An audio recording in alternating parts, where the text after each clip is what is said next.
Welcome to Raising the Flipping Bar, the go-to podcast for aspiring and seasoned real estate investors. I'm your host, Derek Marlin, and I'm the CEO of Elevation. We're a real estate investment company based right here in Denver, Colorado. We'll dive into smart investment strategies, market insights, and essential tips for scaling your real estate ventures. Whether you're making your first investment or your 100th investment, this podcast is your blueprint for success in the ever-evolving world of real estate investing. Get ready to elevate your real estate game and begin your journey with me. Hey everybody, welcome back to another episode of Raising the Flipping Bar. I'm your host, Derek Marlin, and I'm excited to have a great guest, somebody who's an experienced real estate investor, somebody who's a very experienced business owner, and actually a company that we use from a service perspective. So Mr. Bob Lachance, welcome to the podcast. Appreciate you. Thanks for having me. Yeah, absolutely. I always start off our podcasts, and I would love to hear something that, whether it's a fun fact, something super unique, something crazy or whatever, it doesn't have to be real estate related, to kind of kick things off so our audience gets a chance to know, like, all right, who are you, and give me something crazy or fun about you. A fun fact, I played professional hockey for 8 years before jumping into real estate.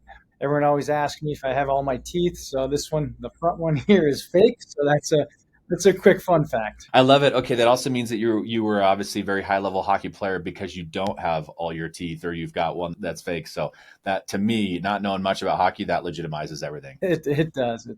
And remind me, what system were you in? Where did you play? So I got drafted in St. Louis Blues organization, played in their minor league for 2 years, 2 more years here in the U.S., and played in Europe for 4 years. Oh, nice. And where in Europe were you playing? Italy, Germany, Switzerland for 2 years. So love it. So that's a super fun fact of being a professional hockey player. That's fantastic. I want to kind of jump into kind of how I learned about you and about your company. Is I was actually listening to, and this to me shows the power of podcasting, is an episode that you were interviewed by Mark Delatorre with the Mistake Free Real Estate podcast. It was definitely a number of years back, but I was super impressed by your experience in investing first and then also opening up a complementary business. But man, you've got like 20 years experience. And the way that I always like to phrase this question is, tell our audience a little bit about maybe a couple of milestones that summarizes your journey to kind of get you here to today. Yeah, as you know, real estate's got its ups and downs. In real estate, the one takeaway I just want to give everyone is you always have to look forward, right? Even if you get knocked down a little bit, you always get up, because real estate will always be there. That's one thing. So when I first started, I started door knocking, right?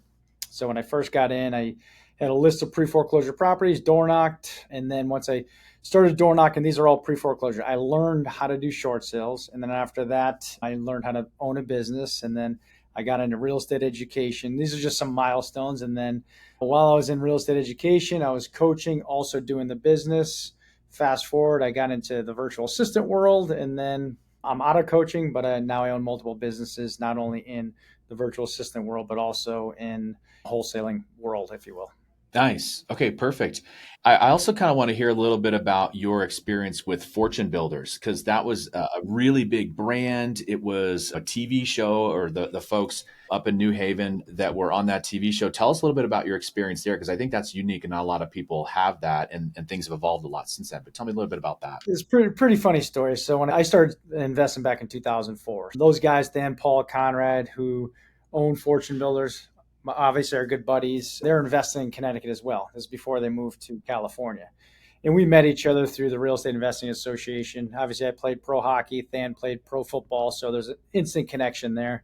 My business partner at the time also was a rugby guy. So, we were all in sports. It's interesting the connection that sports has with a lot of us individuals out there. We started doing short sales. My business partner, Pat Precourt, at the time, and I started doing short sales. And Than would always call me saying, hey, I got a deal with Bank of America. What do I do? So we would wholesale them properties and sell them short sale properties. We would negotiate some deals for them. And then fast forward, they started getting more and more involved in the REA Group, Real Estate Investing Association. And they created a wholesale course and a rehab course. They started traveling around the country selling that course. So Pat and I at that time started doing short sale coaching for a company down in Florida. And then fast forward to 2007, Dan calls us up, said, Pat, Bob, you guys want to be partners? We've never run a coaching program.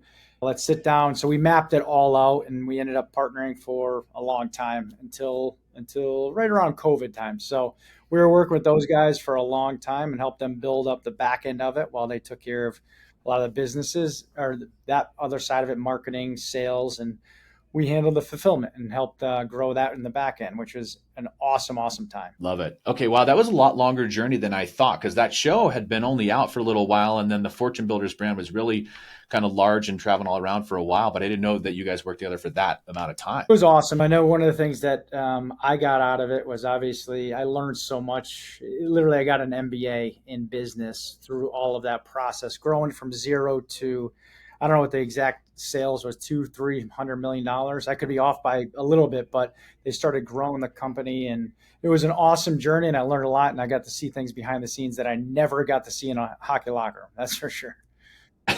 That's probably well said. Well said. Let's kind of turn a little bit to what is one of your main focuses today, which is REVA Global. Tell our audience a little bit about who REVA Global is. Give us the overview of the company, and then I got a couple more questions for you. Absolutely. REVA Global is a virtual assistant company. It's a staffing company. So we have everything from real estate professionals, and that falls under investors, agents, brokers, mortgage, attorneys we have underneath there, lenders, etc. So it really covers the gamut of real estate professionals. We also have a medical division as well that does, works with practices and doctors, etc. On the other side, that's a whole separate industry. But obviously, we're talking about real estate right now. So we service everyone. You got to look at what we do in our business. We are typically small businesses. And when you start looking at what's going on today with minimum wage just rising and rising and rising, I mean, I know you guys here, I live in Connecticut, and minimum wage jumped to $15.69. That's minimum wage. So for me to hire anybody here in Connecticut at minimum wage, a lot of them can't speak English. A lot of them have dropped out of high school. You just don't get the level of individual that we need. I started in 2014, my first virtual assistant business, and all of our virtual assistants are out of the Philippines. Everyone has a 4-year college degree. And they have experience in call centers, experience in admin work, experience in phone work. So they do everything now that a lot of individuals and business owners, after COVID, a lot of us are more, are used to outsourcing tasks in your business. And we're now more open to it since a lot of people don't want to go to work anymore, meaning in office, they want to do remote work. So now everyone's like, all right, we not only have to look here in the US, let's start looking around the world. Yeah, totally. Well, tell me a little bit about how the vision has changed, maybe from your early vision of what the company was. And you guys have been doing this a little over 10 years, I believe, kind of where it stands today, because you guys have made significant changes and growth. Yeah, you know what? One of the things I realize is every one of us, every small business is either looking to save money or make money, right? So you look at no matter what, because like I said, costs seem to be rising and rising and rising. So we have to look at what could we do in our businesses to cut back costs. And one of them is obviously working on staffing and working with a virtual assistant. You're either, I mean, you know that in Denver or in Colorado, you guys, just the cost of employment is very high. So if you're going to pay somebody 60, 70, 80 grand, you could pay a virtual assistant, $15,000-$20,000 a year. So you save, and a lot of those tasks are the same. So for instance, I don't know about you, but if you're going to be working on the phone, it's very difficult to get somebody for me to not pull off the street, but recruit for it and really stick long term if somebody's going to be really calling on the phone all day long. It's just a perfect task for a virtual assistant. Also admin work. We have, like I said, we have property managers, we have investors, we have agents, and a lot of the lead generation on the front end, it takes time, but it also, the one thing I've realized is that it burns you out if you're the one doing it. So it's a great task to outsource. Yeah. And the thing that I love about your guys' company, and we're always big proponents of, we're a current client and we have been now for about a year, so we can kind of put our money where our mouth is that you looked at essentially doing it yourself. You say, oh, I can go find a VA, whether it's the Philippines or there's some new kind of trends in our market where folks are doing stuff in South America. But essentially, you have another employee who has no idea about real estate, and you're saving air quotes, a couple bucks an hour. What I really love about what you guys do at REVA is you have a customer success manager who oversees your VA, and then you guys give a ton of scripts and a ton of training before that. So either a person coming in Worst case scenario, cold, already has a lot of real estate experience. Or the woman who started as originally my executive assistant, and we've since promoted her to our overall sales assistant. Not only does she have that 4-year degree, and you guys pay a really healthy, livable wage equivalency over there, but she had worked for another investor for 5 years before that. So she's bringing ideas to me. So to me, again, I know I'm preaching to the choir here, but I don't know why people would try to reinvent the wheel on their own to save like $3 an hour, which is not even one Starbucks here, versus having a person who's like super dialed. Like, again, it just blows my mind, but we've been so happy. And I'm sure some of your other clients, maybe we lean in on this question to maybe the investors. What are some of the benefits that the investors, whether it's leaning in towards wholesaling or cold calling, that your folks are doing to give people a leg up on the competition? Yeah, it's funny. One of the things that we do, and I just did this presentation, I'm part of a number of masterminds. I know you know one of them that I'm part of that I think maybe we'll get into in a little while, but I just did a presentation on creating flow charts and models, which I think is really important. So for us investors, a lot of times, one of the things that I found and what I had a tough time doing back when I first started is knowing that I needed help, but not understanding what tasks to outsource, right? We all know if we're a solopreneur, we know, all right, we are going to be burned out if we don't outsource a lot of stuff. So what we did is we put together a bunch of flow charts to show potential clients and how they best can use virtual assistants. And you break it down. Look at all of our businesses. You start with branding, right? We all need branding in our business. This podcast is a perfect example of branding. When we're off of it, you chop up all the videos and you send them out to all the social media sites. That's an example of branding. So we have Pucks to Properties as our podcast that we do on the real estate side. It's pretty cool. So, but we do the same thing that you do. Once we're done, then we send it to our virtual assistant. They chop it up and they do all the work behind the scenes. So that's a perfect example of branding. And we could do, any investor could maybe walk through one of their rehab properties and they could do videos. Once they're done the video, send it over to the virtual assistant and they could brand for them, because that is another job in and of itself. You're either going to hire an expensive marketing individual, or you could hire a virtual assistant that could do very equivalent things to what that looks like, right? So that's just an example. The next side of it could be admin work like you're talking about, executive assistant. And then once they go through there, you go through marketing side of it. And marketing, what I look at is like lead generation, right? If you're doing calling, you're doing texting, you're responding direct mail, you're responding to PPC, PPL, whatever that looks like, to actually gauge the seller motivation to where then it moves over to your sales team. So that'd be just kind of some examples on the front end.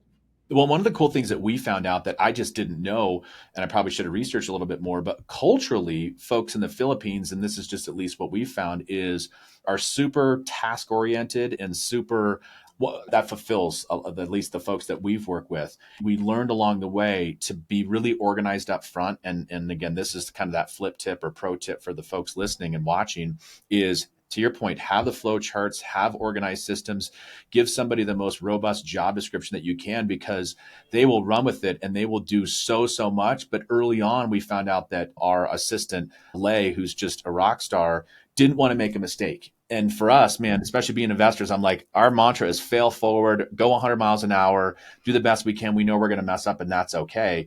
But having those systems and those checklists. And then once we gave her those guidelines, I mean, she would then come back and say, oh, I know what you wanted me to do. I did this. And I also researched these 9 things. And what about that? And again, there were times where every once in a while with some of our local agents, I was like, hey, by the way, one of our teammates in the Philippines just did this and she did it at 4 a.m. and did it on the same day. So like, there's a little pressure that sometimes get puts on our folks here locally. So that was just a cool anecdote that we just got as a benefit. I'm sure your staff sees that, but again, just wanted to give a shout out and more for our audience to show give people systemized checklists and people will crush it. Yeah, and I want to add to that, especially on the upfront, just have an idea what you want to do, because that's one of the things that I've seen. A couple of our clients have had challenges up front. They came to us and said, I know I need help, but I just don't know what to do. And our team can help you. We could walk through, we have strategy sessions as well. We could walk you through that process. And we do have some, like I said, pre-done process maps that you could look at as well. And we could help build those, if you're having a little difficulty on the front end of knowing what you need to outsource. So we're going to take a quick break and tell you about the next Elevation Academy. If you're looking to dive deep into real estate investing, this is definitely the event for you. Our academy features over a 100-step process to help you navigate every single thing from market analysis all the way down to every aspect of project management. So this is tailored for both beginners and seasoned investors. And our one-day intensive training will equip you with the strategies and insights needed to elevate your real estate investing game. Spots are definitely limited, so click on the link below in the show notes to sign up and transform your approach to real estate investment. Okay, let's get back to the episode. Cool. I want to transition a little bit and learn, because you are both a very active investor, which is what I love, because a lot of times people will do stuff and it worked 9 years ago in a different market. You're actively investing today. So maybe before we get into some of the nuts and the bolts and nitty gritty from the investment side, maybe give our audience one of the craziest stories or one of those just insane things that happen from an investment standpoint, because I always ask everybody, because sometimes people are like, man, this just happened and I'm the only one it's happened to. And I think unfortunately, or fortunate for us, is if we can share these crazy stories, people could listen to say, well, at least it's not that bad. So you got a crazy one for us, or something we can maybe share with our audience? Well, I have a good one actually that's important, especially if you're working on multiple properties at once. So our real estate investment company, I think we closed about 185 transactions last year. And we're looking to do that or more this year. But one of the deals, which is very important, because if you have a bunch of properties that are sitting on your plate, every seller is in a different situation. What I mean by that, we had a 3-family property in Hartford. This is Connecticut. And they wanted to get rid of it. They lived in one of the units. They were sick of tenants, et cetera, et cetera. And then they wanted to move to Massachusetts, Western Mass. Well, we happen to have a property in Springfield. So our acquisition guy was like, let's see if we could put this creative deal together. So we ended up selling this property and the same day closing on the property in Springfield. So it was a very big spread. You put those two together, it was a very, very big spread. So the outcome was, we always train our acquisition guys to always think out of the box. He's like, all right, I have a couple commissions that are tied to both these properties. If I could put them both together and we could, sell 2 properties in one day, that's a huge benefit for that seller, huge benefit for obviously the buyer that's coming in, and obviously us. That's cool, because one of our company missions at Elevation is to be creative problem solvers. And I really try to drill that down to our team all the time, because people can usually, for the most part, compete on price. They can kind of compete on convenience. But you're right. If you're solving multiple problems and you're working, as we call it, upstream or downstream from these sellers' problems, I think you're going to win more often than hopefully your competition. Yeah, and it's like you said, thinking out of the box. We're pretty lucky here too, because we hire athletes, military, et cetera, and we always have meetings every single day to brainstorm about the stuff that we're talking about right now. I started this business 2004, my business partner 2018 on the real estate side. So, and all of our clients are part of Masterminds. So we see all of this creative stuff to where if you just hire someone, they don't have the same experience that we all do. So we get to give that experience to them as well. Along those lines, there's definitely a lot of people in our audience that are similar to you, in that either they are running multiple businesses or they are thinking about opening up different divisions. Like, how do you balance your time between your real estate investment company and what you're doing with REVA Global, which is a big business as a standalone? How do you balance all that? Yeah, so at the beginning of every business, you're going to be spending a lot of hours, right? There's no question about it. So how I do it today, let's fast forward. I've been in the virtual assistant business for 10 years and then real estate business 20 years. I've established my real estate business pretty good. Now I have a business partner that is incredible, that takes care of some of the things that I don't. So we divide and conquer on what we do there. So I'll just give you a little bit of my schedule. On the virtual assistant side, I take care of a lot of what I do in the morning. From 9 a.m. to probably about 11:30, I do all my meetings, my virtual assistant meetings. Then I'll have periodic, obviously, podcasts like this, right, that are certain times of the day. And then the rest of the time I spend either talking to clients on the virtual assistant side and also working with my team here on the real estate side. Because we do virtual on our real estate side. We don't go see appointments, and I don't go see any of those. I own the business now. So we have a fantastic team that we built that handles a lot of those things, whereas now I'm in the owner's box. I love hearing that because I'm a sports guy at heart. So we have kind of this fun, I'm going to call it a quasi parallel, where you actually were a player. So you're on the cooler side of the coin. I worked in professional sports and worked on the business side in the NFL for the Broncos for 6 years. What I loved, and I actually had a podcast that I recorded earlier, and I love the sports analogy of, yeah, you're playing, and then maybe you're coaching, and then maybe you're the GM. But I love your comment you just made of the owner's box, because I remember Mr. Bolin, the owner of the Broncos at that time. They've since obviously sold to the Walton family, but he would sit up in his either his beautiful 50-yard line luxury suite during games, but the cool thing was even over practice, but he oversaw everything at the beautiful training facility in South Denver. And he would just sit up there kind of with his arms crossed, but he saw everything that's going on, and he really just helped empower his GM or his coaches or whatever else. Maybe talk a little bit about, it sounds like you've got a great team and a great staff. Where was that tip? Do you have like a certain tipping point or a certain revenue or something that helps you say like, hey, I either need to or I want to add this person to the team? Because you're right, you can't do everything all the time. There's not enough hours in the day. You have to be profitable first and foremost. And I think so if I have to start over again, I mean, I'll just tell you my story real quick, is I was a solopreneur. Right before I started door knocking, I got lucky. Literally, I read a book on I thought I was a flipper at this time. So this was back in 2004. My first deal, I drove by a house and made an offer. They accepted it because I read a course like that big, but it's all about real estate, but all about nothing. But I got in the business. It's a different world back then. So called out an agent house and it's listed for 185 grand. I offered 135. They accepted it. I'm like, uh-oh, what do I do now? I didn't have any contractors. I didn't have financing. I didn't know what to do. But put it all together, I ended up making 32 grand. But I also realized that I had zero systems, zero process, but I was working by myself. But what I did was I was working by myself, but I did add contractors. I didn't know this at the time, but it started with me. And then I added contractors. And then I'm like, all right, I really don't know this game. So I joined my local real estate investment association. And then that's when I got into short sales. I introduced myself to another individual that was the best short sale guy in Connecticut, which is Pat Precor. Went up to him, said, hey, I know nothing about short sales, but I want to join a team. Shook his hand. We ended up being partners for 10 years, but I door knocked right after that because he said, hey, I need a door knocker. Like, I don't know what door knocking is, but I'll do it. I was so brand new. I played hockey for 8 years and I was in a hockey locker room where you don't learn anything. I was not a business guy at all. I had no idea, right? But I knew how to work. So that's how I got started. But to answer your question is, when I door knocked, I had some success there. And I said, all right, how do I remove myself? Because I already did it. So then I hired another door knocker, all on commission. And then I started negotiating with banks on the short sale side, because it's all short sales. And then from there, I moved into one of the owner's box because I became business partners. Now I brought someone in to negotiate short sales for me. So that's the thing. So to answer your question is, once you have success, you can outsource it. And sometimes it's not a dollar amount. Sometimes it's, you could hire a 1099 who's on full commission. There's nothing wrong with that. But nowadays, if I fast forward today, I would obviously own a virtual assistant company. But what I would do is I would first look at marketing, because none of us have a business unless you have leads. So look at all the marketing channels that are available today, whether it's PPC, pay per lead, PPL, texting, calling, direct mail. Look at what that looks like, and then learn it and then outsource it. So if it's through an in-house person or a virtual assistant. Yeah. And kind of along those lines, can you maybe give the audience of one thing that you do where you work on the business versus in the business? And that obviously comes from the Michael Gerber book, E-Myth. But yeah, those big picture things that really help you, that are important but not urgent, versus, hey, it's day to day, I got to return emails, I got some phone calls to make, maybe I got to meet with my sales staff. What are you doing maybe is your number one thing on the business to help with success? Mostly it's training right now. So you're training your sales guys. We have acquisition team, dispo team.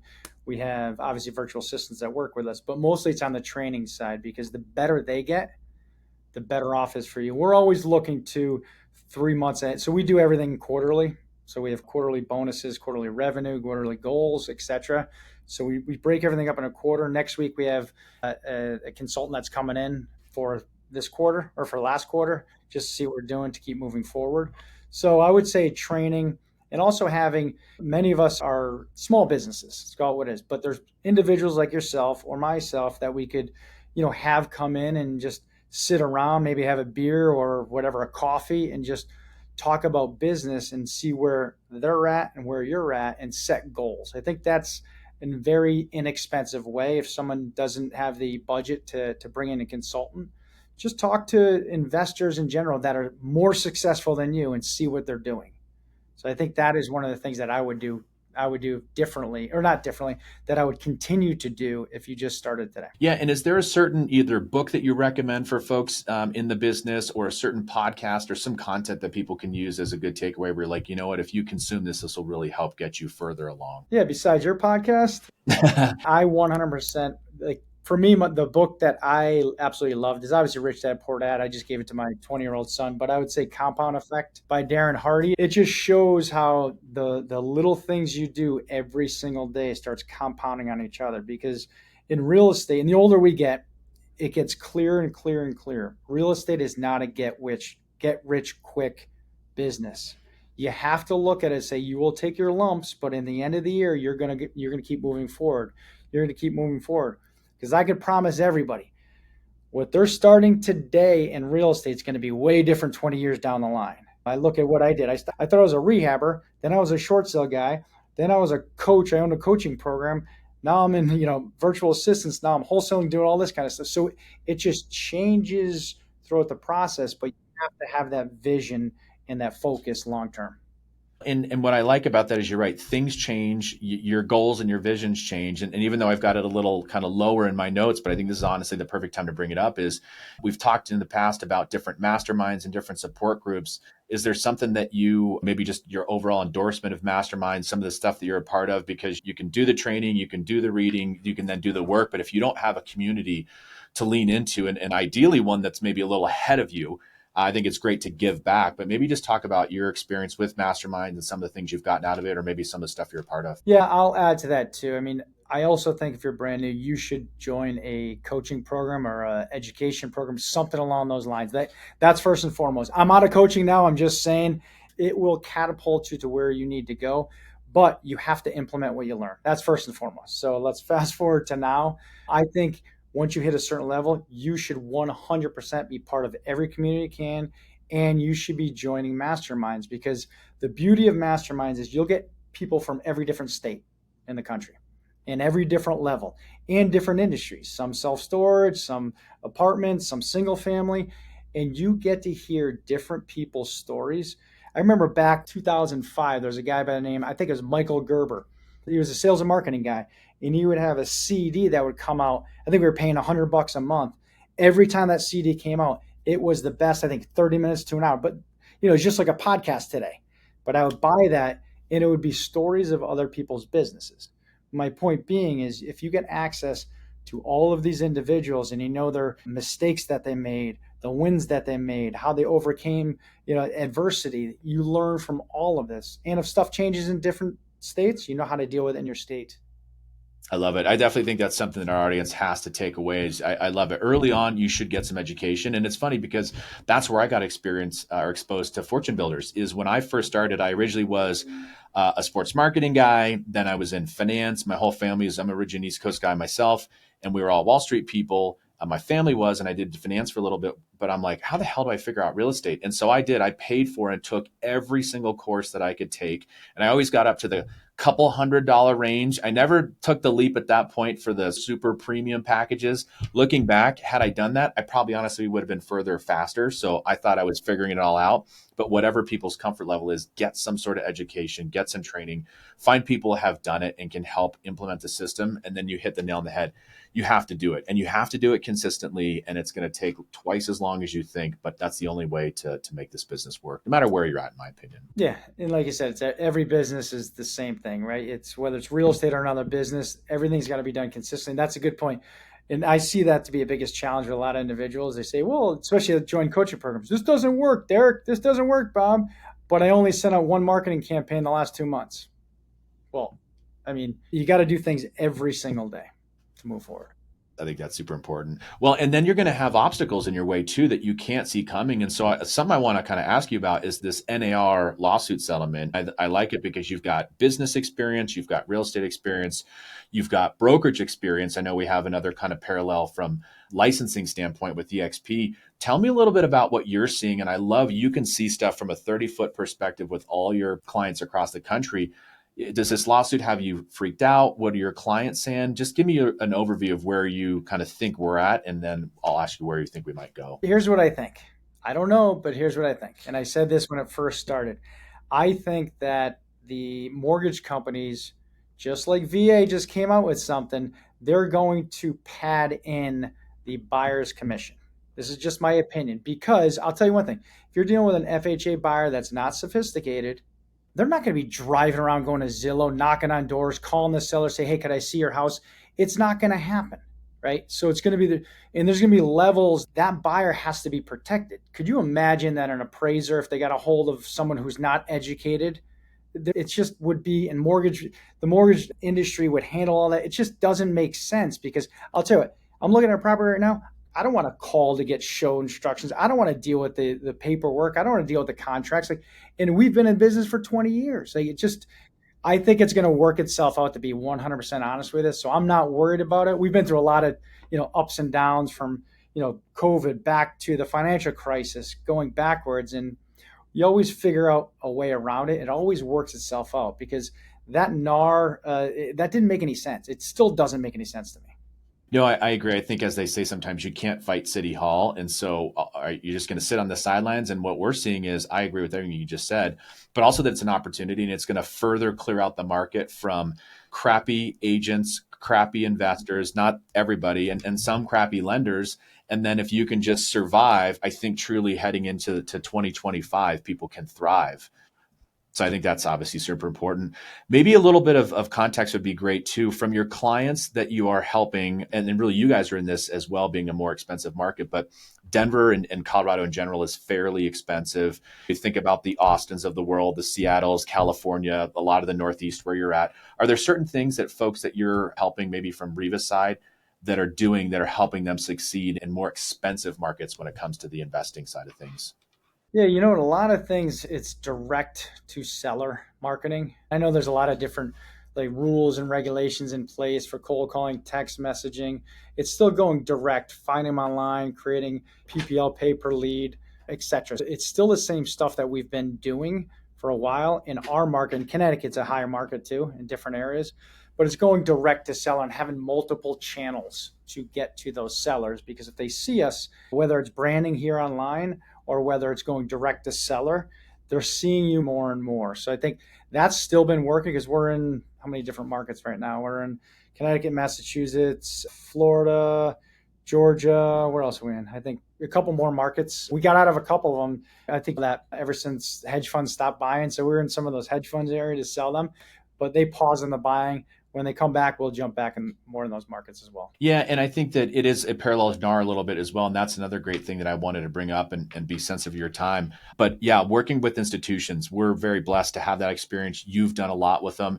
Is there something that you're seeing on the horizon? We did a lot of acquisitions, obviously, in 2021 and 2022. They've paused. We're calling it strategic dispositions, meaning they're not selling the farm. They're just looking at their low performing assets or their pain in the ass renters or whatever. We're doing some. What are you seeing from the institutional side of things? Because you've got such great exposure in different markets. Yeah, and I'm seeing the same thing. We have a podcast or a mastermind we're just at. I was just at two of them, and my business partner came back from one of them. That's exactly what's happening with them. And that's the word on the street, is that they are selling the lower assets and non-producing assets, because they went on a buying spree. And they got probably the bottom 5% that is bad, they're getting rid of and dumping those in the market. So we're seeing the same exact thing you're seeing. And are they giving you any indication, or maybe even from the mastermind feedback that you get, that whether it's a certain interest rate or a certain market environment where they say, hey, to your point, I don't think they're ever going to buy like the heyday, but where they might ramp up buying, or are they still going to be a net seller? Are you hearing anything along those lines? I'm hearing, I always hear the same thing: soon. We're going to start buying soon. It depends on market.